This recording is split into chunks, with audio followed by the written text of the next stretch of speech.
With the concerns about repetitive head trauma in pro football, concussions are in the news. However, concussions are both very common outside of professional sports, and they often have sequelae. Following a concussion, people with post-concussion syndrome are susceptible to headaches and dizziness that can last for weeks. On this week's Health Talk, we're to discuss the causes, symptoms, and diagnosis of this common condition. So stay tuned for an important and informative show. We're up next.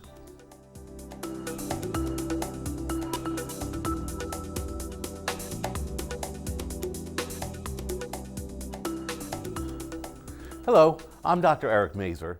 Today we're going to discuss post-concussion syndrome.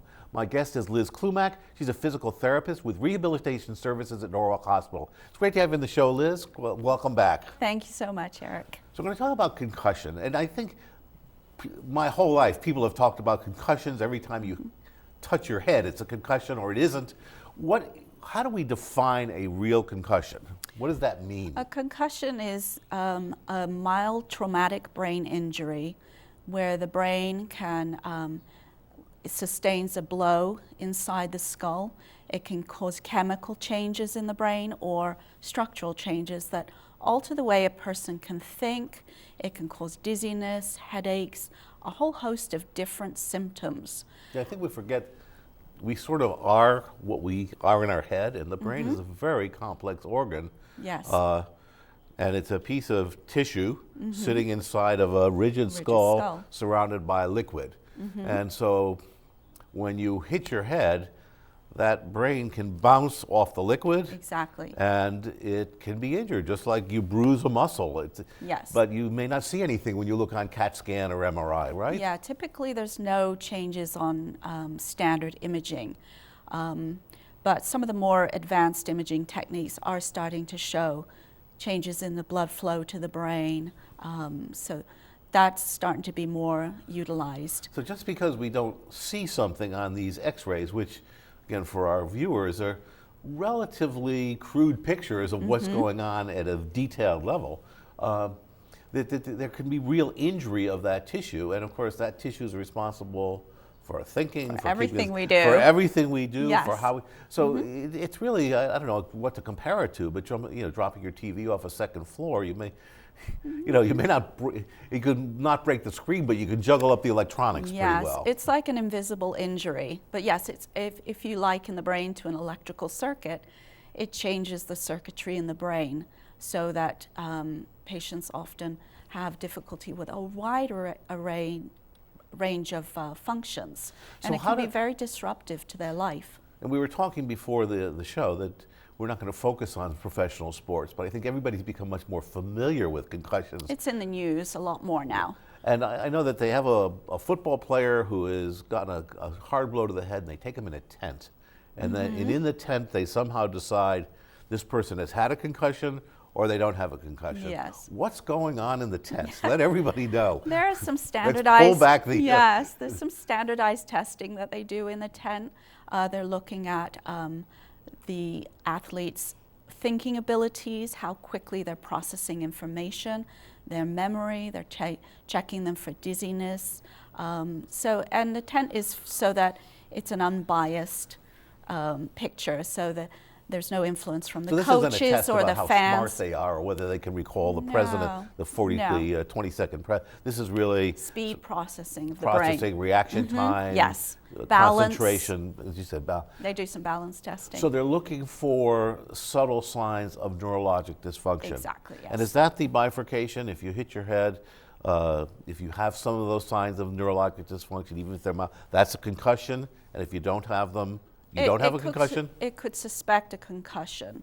And then what we see is how long those symptoms last. Sometimes they're very transient. They show up right after the injury if you're going to get Not necessarily. So you can you can have symptoms hours or days later. So even though they tell us that the lineman is fine and has not had a concussion, they really don't know that till there's follow-up testing later. Is that right? There's usually some changes that they'll find on the baseline testing, and they're being very cautious at this point, removing the athlete from play until they can test further. That's usually the best rule. Okay, now let's sort of move away from the athlete. Yes. You see a lot of people who are non-athletes who have concussions. Exactly, yeah. So they're pretty common out there Yes. for those of us who are not. Tell us about the patients you see and what circumstances Okay, they have that they get Yeah, concussions. we have a lot of patients who are involved in car accidents, like a whiplash injury, that their head gets thrown forward and then backwards. How about the balloon or the airbag? Does that hit you hard enough in the head for? I'm not sure about that, but it could be a factor. We also see a lot of people who've sustained falls. A lot of our elderly patients, maybe they've fallen backwards and hit their head. I get a lot of patients in that situation. And unfortunately, even some patients who've been assaulted, they can sustain a concussion. And of course, as you get older, again, people may not realize this, your brain shrinks a little bit, and there's a little bit more liquid, and there's a little bit more movement inside the skull. Yes. So, I know that anatomy. Is it more common for elderly people to have concussions after seemingly minor head trauma because of that anatomical difference? Yes, we see a lot of our elderly patients who've sustained a concussion from a fall. It's definitely more common, and just because they're at high risk of falling as well. Is that more difficult to sort it out neurologically because there are some mental changes that occur with age? Exactly, Do yes. you struggle to figure out, is this the concussion or is this somebody who, you don't even have to have early Alzheimer's? It can be very complex to diagnose it properly, but we'll also see changes like dizziness, headaches, very commonly neck pain, because the head's been thrown forward and the neck ligaments get overstretched. And the neck ligaments have nerve endings that tell us where our head is in space, which can really affect their balance, and it can cause a lot of movement sensitivity. So people become more susceptible to seasickness or car sickness, if you will, Exactly, yeah. Because of this extra sensitivity. Yes. So a little bit about who should seek help. I mean, where should the threshold be that somebody says, I've walked into a cabinet, I don't immediately run to the emergency room. At what point should somebody begin to think of seeking some help? Well, usually most concussions, 80% of concussions usually resolve within 7 to 10 days. If people are having symptoms beyond that, they really should start thinking about seeing maybe their primary care doctor, or sometimes they get referred to a neurologist. So this is somebody who's had some head trauma and has new symptoms that they have followed that. Persistent, yeah. Is it ever bad enough that they should see somebody right away? For example, I fall down, hit my head, and I do lose consciousness for 30 seconds. Should they seek help right away? It depends on their symptoms. So really, even if they've lost consciousness, to see what the symptoms are post-concussion. Yes, yeah. I mean, if they lose consciousness, it probably would be a good idea to go and see your doctor. But it's really based on symptoms. So we would recommend, if you're having symptoms more than 10 days, to at least get it checked out. And you said the symptoms are quite varied. Yeah, there's a wide variety of symptoms. Maybe we can go through them a little bit more slowly. I think you meant, what's the most common? Is it headache? Headache, neck pain, dizziness, balance problems. Is it dizziness where the world spins, or is it a lightheadedness or a sensation of dizziness? It's a sensation of disorientation. Very commonly they have sensitivity to light or sound or motion. They go into the grocery store or they go to a party and they cannot tolerate being there. They have to get out. They're very, very sensitive to stimulation. We see that very commonly. That's interesting. That's an interesting symptom, because I know that anxiety sometimes manifests that way as well. Yes. Emotional anxiety. So they also get emotional changes, depression or anxiety. And then there's the cognitive changes. A lot of people find they have more problems with memory, concentration, so they start struggling at work with their normal tasks. Now the memory, is it a short-term memory problem? Yeah, or it's is it usually, long-term? no, it's usually the short-term memory, They find that they really struggle. I had one person who was a student, a PhD student, and she was really struggling to just keep up with her schoolwork.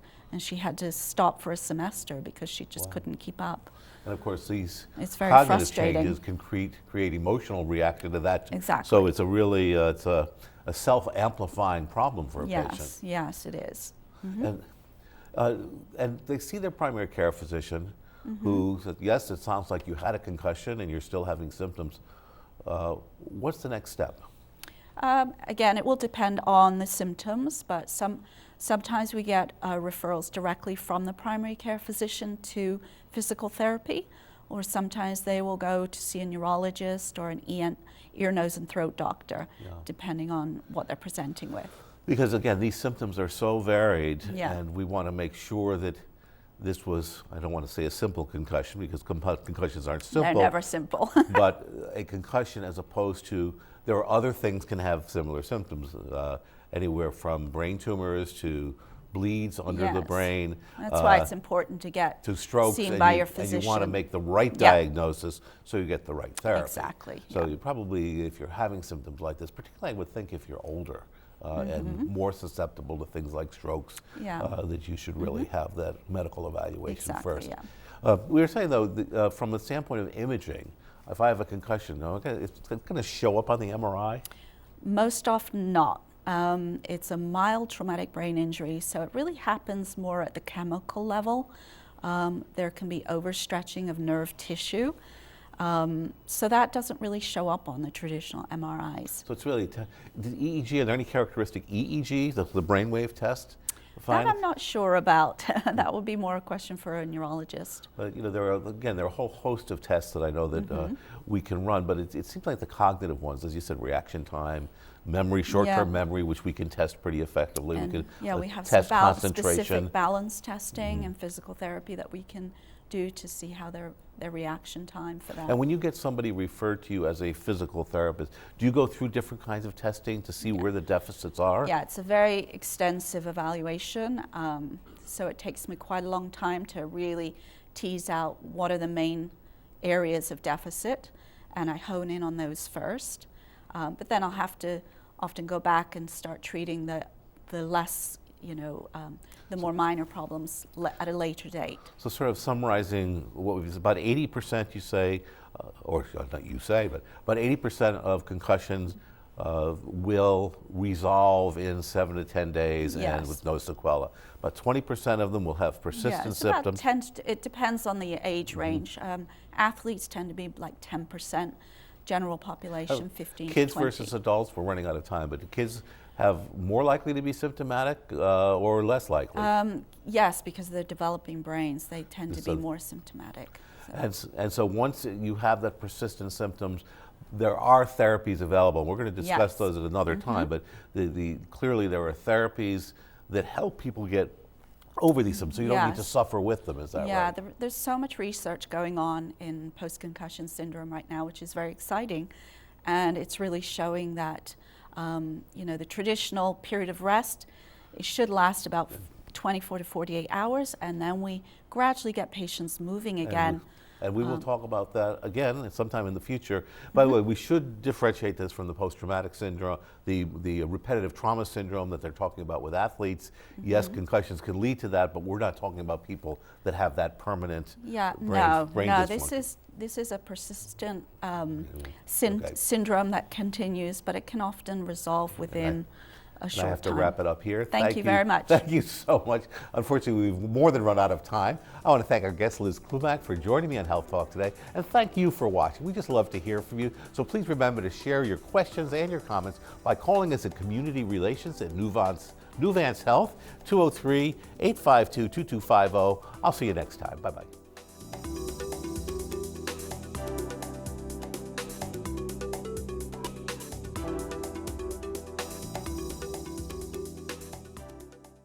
Well, Thomas, you've got prediabetes. But with more exercise and a change in diet, it can be reversed. I've tried exercising. It just makes me hungry for bacon. I love bacon, too. And who really likes to exercise? Not me. Me neither. Nobody. So we're good? What? Oh, you still have prediabetes. big time.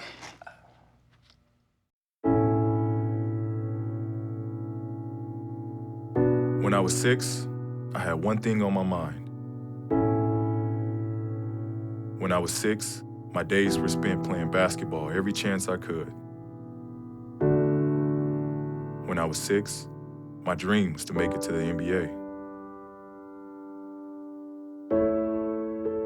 When I was 6, my mom had a stroke.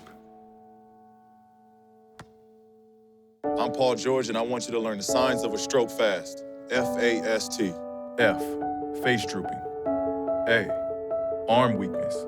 S, speech difficulty. T, time to call 911. Because the sooner they get to the hospital, the sooner they'll get treatment. And that can make a remarkable difference in their recovery. Protect the ones you love.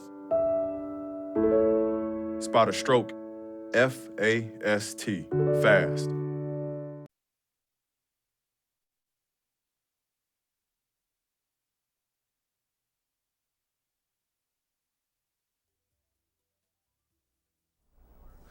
Following significant head trauma, people may suffer for weeks or even months with post-concussion syndrome.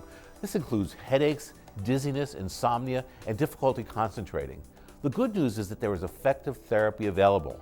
On today's Health Talk, we're going to discuss the treatment approach with a physical therapist who is an expert in post-concussion physical therapy. So stay tuned to Health Talk. We're up next.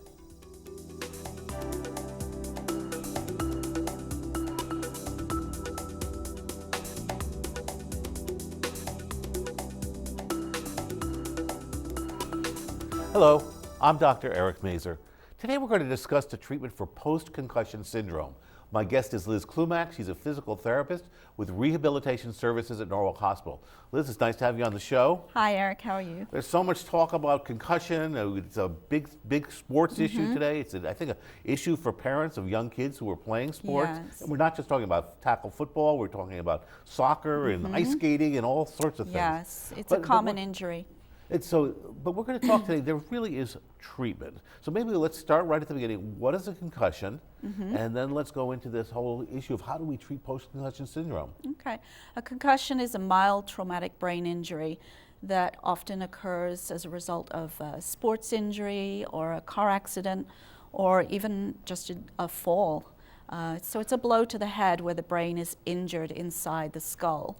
And this is a soft tissue injury, so you shouldn't see bleeding or stroke, right? No. This is different than that. This is really a bruise on the brain. It's like a bruise on the brain, yes. And there's a series of chemical changes that occur in the brain after a concussion that can really alter the way the brain is functioning on so many different levels. Yeah, the brain is just an amazing organ, and it has billions of connections and chemical reactions going on that allow us to think and be conscious. And so a bruise is not trivial. The way it may be in the skin, you get a black and blue mark and it goes away. No. It may have significant sequelae. Yes. I mean, the majority of concussions do resolve within 48 hours. But there's a small percentage of people who go on to have persistent changes, persistent problems following the concussion that can really disrupt their whole life. And tell us a little bit about what those symptoms are that people can have. So we kind of categorize them into different areas. There are physical changes where they can have headaches, dizziness, blurred vision, balance problems, and movement sensitivity. And that's an area that I work a lot in. But they also have problems with their cognition, like concentration, memory, and at work, being able to handle their normal daily activities. So if you've had a blow to your head or had bumped your head, if you will, and you're having symptoms that are new, you should seek help because treatment really helps, doesn't it? Yes. And then that's what you're here to talk about. That's so, right. So tell us a little bit about how do you maybe pull out some of these symptoms and say, how do you help me concentrate better or sleep better? All right.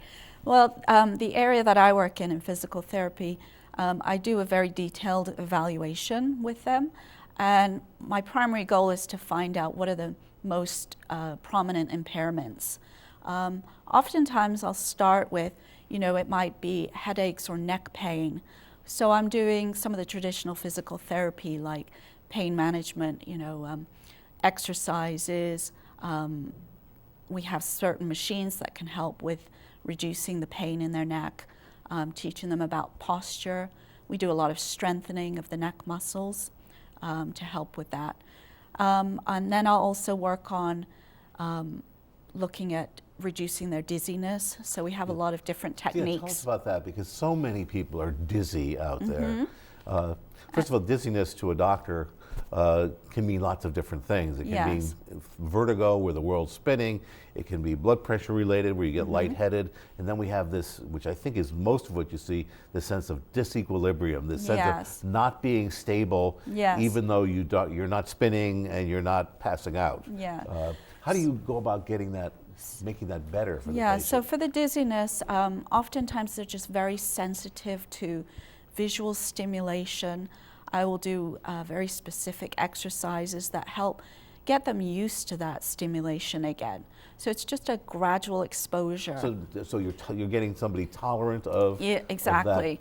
And at first it can be a little overwhelming for the patient, but as they persist with the exercises, the dizziness diminishes. How much do they do with you in person, and how much do they have to do at home?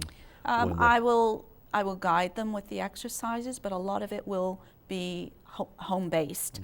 They need to follow up with exercises at home, and it's a very structured program. I'll give them a little bit at a time and gradually build on those exercises. So this is really a scientific approach in that firstly you have to make an accurate diagnosis as to which symptom is troubling the patient, and then you have therapies that are directly... it's very tailored to each individual. There's no formula because everyone presents so differently.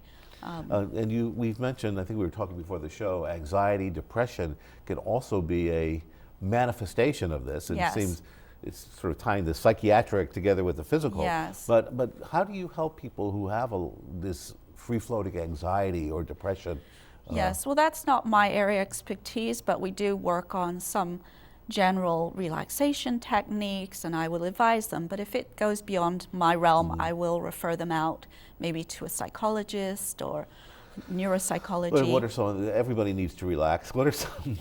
We're all pretty keyed up in this environment. What are some of the relaxation techniques that you teach patients? I will teach them some breathing techniques, and that's I don't do a whole lot in that area, but I will advise them on that.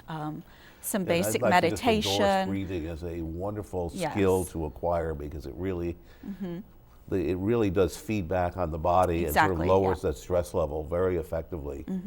Whether it's real stress because your dog just made a mess in the house, or just a tough day, you come home and you're tense like this. But even just focusing on the positive affirmations can really help calm the brain down. How about insomnia? You've mentioned that too, and that's a problem for 30% of the population who have not had necessarily had brain trauma. But we do see a lot of that, and again, that is not what we will do in excuse me, in physical therapy. Again, maybe a sleep disorder doctor would be more appropriate for them. So I would be more focused. So you focus more on the dizziness and the... And we see a lot of patients with balance problems. Some patients are staggering into the clinic, literally. So I will do some very specific balance testing and take them through, balance training, walking training. Their gait is often affected. So you're actually retraining the brain to do these things more effectively by repetitive, almost like training for a sport, is that right? Exactly, and then we do get some athletes in, and we will get them doing what we call exertional training, where I get them on a treadmill or on a bike and gradually increasing their tolerance to activity in order to prepare them to get back to their sport. Okay. And when do you know that somebody is has made the maximum improvement that they're going to make? Usually the patient will know. Really? They feel back to themselves. We will gradually, as I say, return them to their balance, and their walking will hopefully be normal by that point. Their neck pain and headaches will be resolved. They'll find that they can start participating in their normal school activities, or their work activities are back to normal. Now with the older folks, a lot of the things you describe are very common as you age. Memory issues, balance, Yeah. Dizziness, headaches, sleep problems are Yeah. part of the elderly. Now as a member of the senior sect here, Yeah. how do you differentiate symptoms from their post-concussive from stuff that is just typical of aging, and do some of the same techniques work for the elderly patient? Does it usually the matter elderly whether you- patients know what their baseline is. They know what they were like before their head trauma. And they'll say, well, since then I've been having more difficulty with these things. And we'll look at those symptoms and try to work on that. And you said also that this is a team approach. Maybe you give us some idea of the range of people, of experts that you work Yes. with in dealing with post-concussion syndrome. Yeah, typically a neurologist, but I also work with ear, nose, and throat doctor, neuropsychology. In town we have a neuro-optometrist who I refer patients to if their vision problems go beyond my scope of what I can help them with. And as I said, neuropsychology. I think it sort of emphasizes how broad the range of symptoms can be in post-concussive syndrome. We could even get involved with athletic trainers, the school staff, school nurse. Are you finding with all the attention directed at concussions now by the media, by professional sports, that you're getting called upon more by local athletic trainers and coaches to work with them or inform them a little bit about concussion? I have had some athletes, but my main patient population is more from head trauma from car accidents or the elderly. But we are starting to expand. We will be expanding more into the athletic area. Let me ask you another question. This is maybe a little bit more of a difficult question.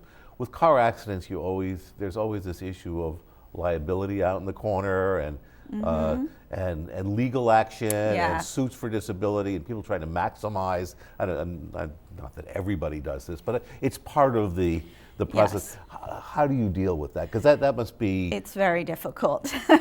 But some of the testing we can tell, like, we do some specific eye testing where we're watching the movement of the eyes. So these are objective tests that you yes, can and balance point to say, testing. This is normal. Yeah, we can tell, but obviously there is a gray area.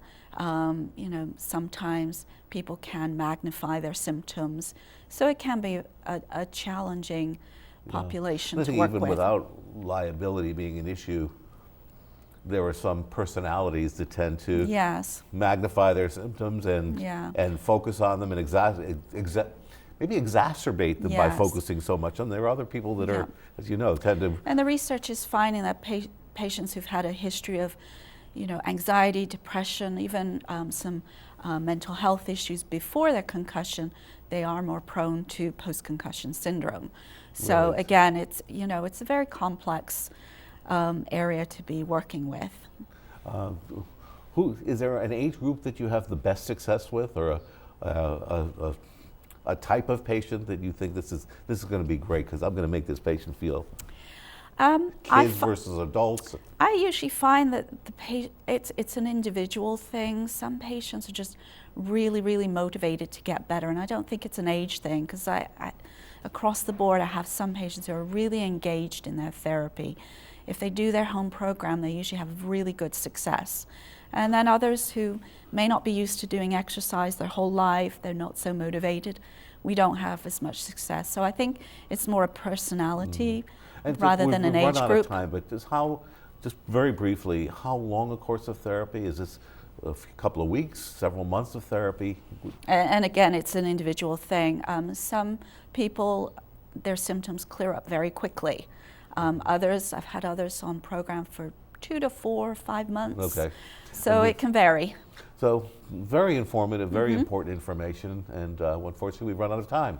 I want to thank our guest Liz Klumac for joining me on Health Talk today, and thank you for watching. We just love to hear from you, so remember to share your questions and comments with us by calling Community Relations at New Vance Health. The number is 203-852-2250. We'll see you next time.